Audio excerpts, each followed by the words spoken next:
Hi everyone, I am Rebecca from ChemKnits, and I've got a lot of leftover dye around here right now.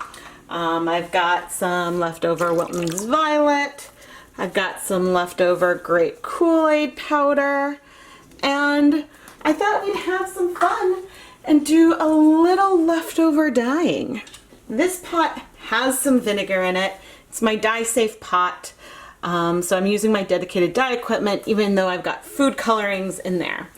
There was some vinegar in there, but I also just added some KoolAid, which has citric acid, so it's acidic. And now I'm going to start adding,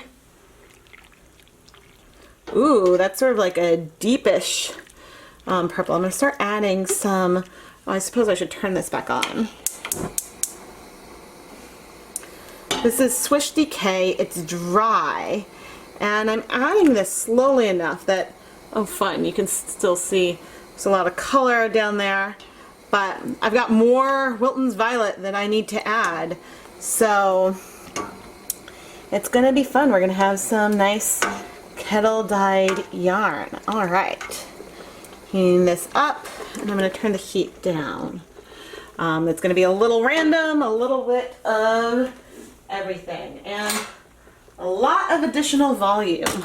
I've got a whole, I guess this is a whole half teaspoon of Wilton's Violet. Oh, that wasn't as neat of a pour as I would have wanted. Okay. There's some. I'm gonna let that go for a second, and yeah, I guess I'm gonna let that go for a second. Did I get it on? Yeah, we're good. Whoa, look at those reds. Do you see that red sort of show through? Sort of gonna, gave it a second, gonna poke it through, sort of shift the yarn around. If it ends up getting super tangled, I can always find it easier to untangle when it's dry. But got some blues, got some purples, and I still have a bit of purples that could use some dissolving. So I'm going to see about that while I let this cook for a minute, and then I'll be right back. But I'm talking about some residual violet on the bottom of 3 different cups. So I'm going to go dissolve that right now. Let's see how this is doing. There's still a fair amount of blue in there. But I got some more. This is our straight, sort of purpley purple. I mean, I got a lot of purpley purple. But now, most of the dye, I would say, is in the pot. That's sort of a nice royal blue over there. Yeah, I think that we're gonna have a nice sort of like kettle dyed, broken, subtly broken, well, maybe not super subtly, but broken violet.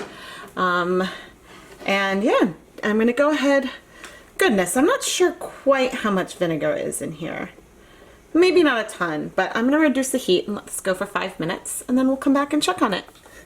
This is why you wear gloves, just so that way you don't end up turning yourself pink. But oh yeah, most of the color is in the yarn. I'm going to go ahead and add just a splash of vinegar, healthy splash of vinegar, just to help some of the extra blue set. But I mean, it also might not. There's a lot of color in here. But that's pretty close to exhausted. I'm going to go ahead and give this 5 more minutes, and we'll see if we absorb that last hint of blue. Look at all that breaking that's going on. And by breaking, I mean red 3's crashing out and whatnot. All right. Okay, did I say that the yarn is Swish DK? The yarn is 100% superwash merino from Knit Picks. If you want to learn more about it, there's a link to it, my affiliate link in the video description. But I suspect that water is clear. And ooh, we've got blues, red patches. So it's not pure Wilton's Violet, since I did pop some of that grape KoolAid in there in the beginning. but nevertheless it's beautiful. So now I'm going to set it aside so it can cool completely before we wash it. Let's wash our yarn.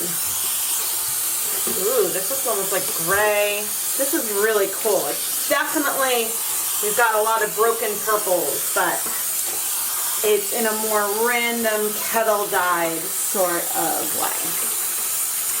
The first dip in the wash water, you gotta say there's no bleeding. I'm now gonna add a little bit of clear dish soap just to see if we see any color coming off. It doesn't have to be clear, but for my filming purposes, clear helps to see if there's any bleeding, and our water is clear. So I'm going to rinse out the soap and then go hang up the yarn to dry and come back and show you what the finished yarn looks like. There are many, many different ways to break and play with Wilton's Violet food coloring. But the way that we sort of randomly poured the dye onto the yarn in this video gives us something that is reminiscent of like a kettle dyed tonal yarn almost. Yes, there are multiple variations of purple, from a bluer purple to more of a magenta, but this is a lot more subtle than if we were to dip dye yarn into Wilton's Violet food coloring. I did also add a little bit of grape KoolAid to the dye bath, which I believe has some more red number 40s versus just the red number 3 and blue number 1 from the Wilton's Violet food coloring itself. But this was predominantly Wilton's Violet. And we've got some speckles and some patches, and I think that this could turn into something gorgeous that is variegated but still ultimately feels fairly subtle. I am Rebecca from ChemKnits, and I don't like to leave any dye behind. I don't like to pour dye down the drain. If I have some leftover dye after filming a video, I want to find a way to use it on some other yarns to take advantage of that color. And boy, there was a lot of leftover color today because this is just fantastic. If you would like to see more of these last minute dyeing projects that I throw together with whatever is left over, check out the Leave No Dye Left Behind playlist. Finally, if you enjoyed this video, subscribe to the ChemKnits Tutorials YouTube channel. And don't forget to give the video a like and drop a comment. Thank you so much for watching.